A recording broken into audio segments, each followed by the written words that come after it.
कर्म का फल सबको भोगना पड़ता है। बेटा बनकर, बेटी बनकर, दामाद बनकर और बहू बनकर कौन आता है?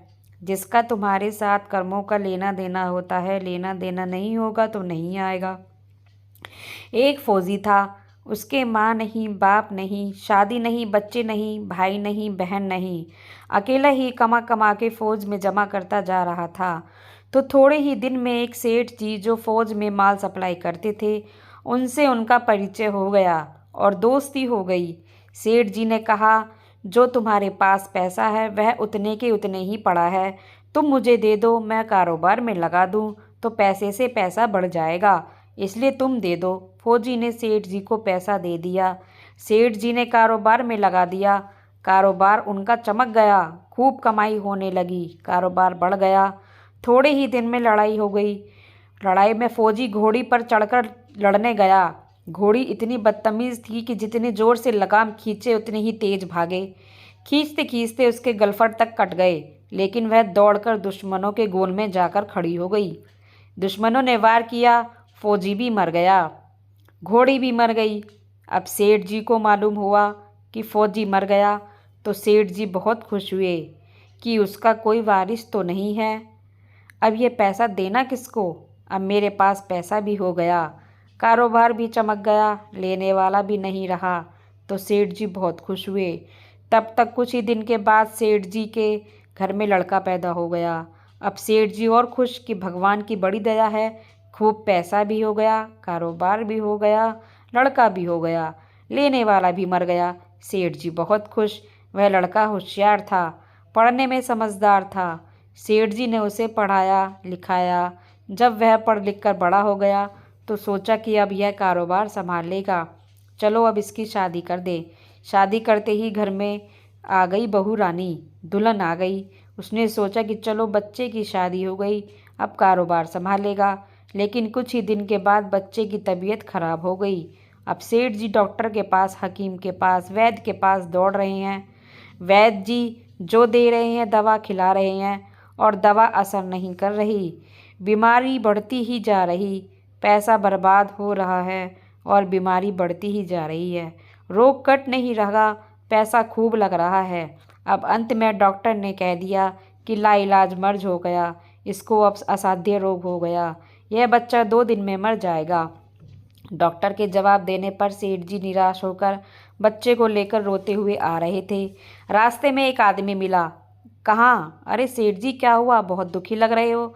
सेठ जी ने कहा, यह बच्चा जवान था, हमने सोचा बुढ़ापे में मदद करेगा, अब ये बीमार हो गया। शादी होते ही हमने इसके लिए खूब पैसा लगा दिया, जिसने जितना मांगा उतना दिया, लेकिन आज डॉक्टरों ने जवाब दे दिया अब यह बचेगा नहीं, असाध्य रोग हो गया है, लाइलाज मर्ज है, अब ले जाओ और घर 2 दिन में मर जाएगा। आदमी ने कहा, अरे सेठ जी तुम क्यों दिल छोड़ रहे हो, मेरे पड़ोस में वैद्य जी दवा देते हैं, 2 आने की पुड़िया खाकर मुर्दा भी उठ खड़ा हो जाता है, जल्दी से तुम वैद्य जी की दवा ले आओ। सेठ जी दौड़ कर गए, 2 आने की पुड़िया ले आए और पैसा दे दिया। पुड़िया ले आए, बच्चे को खिलाई, बच्चा पुड़िया खाते ही मर गया। बच्चा मर गया। अब सेठ जी रो रहे हैं, सेठानी भी रो रही और घर में बहू रानी और पूरा गांव भी रो रहा था। गांव में शोर मच गया कि बहू रानी सेठ की कमर जवानी में टूट गई, सब लोग रो रहे हैं। तब एक महात्मा जी आए, उन्होंने कहा, भाइयों ये रोना धोना क्यों?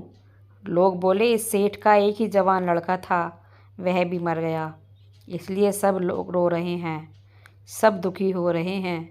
महात्मा बोले, सेठ जी रोना क्यों? सेठ, महात्मा, जिसका जवान बेटा मर गया वह रोएगा नहीं तो क्या करेगा? महात्मा, तो सेठ, हाँ कारोबार के लिए पैसा मिला था तो खुशी तो थी। महात्मा, अरे उस दिन तो आपकी खुशी का ठिकाना ही नहीं था। सेठ, किस दिन? महात्मा, अरे जिस दिन फौजी मर गया, सोचा कि अब तो पैसा भी नहीं देना पड़ेगा, माल बहुत हो गया, कारोबार खूब चमक गया, अब देना भी नहीं पड़ेगा, बहुत खुश थे। सेठ, हाँ महाराज खुश तो था। महात्मा, और उस दिन तो आपकी खुशी का ठिकाना ही नहीं था, पता नहीं कितनी मिठाइयाँ बट गईं।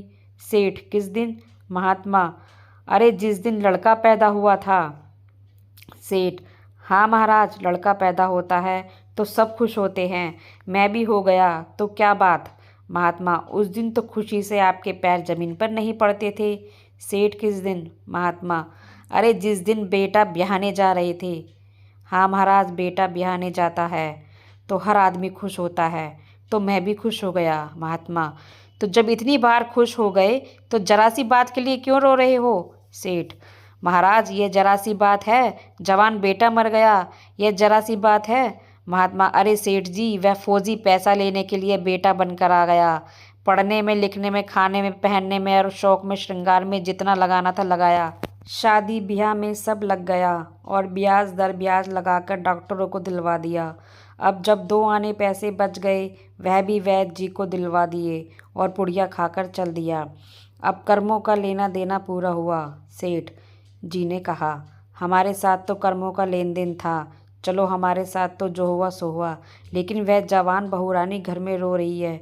जवानी में उसको धोखा देकर विधवा बनाकर चला गया।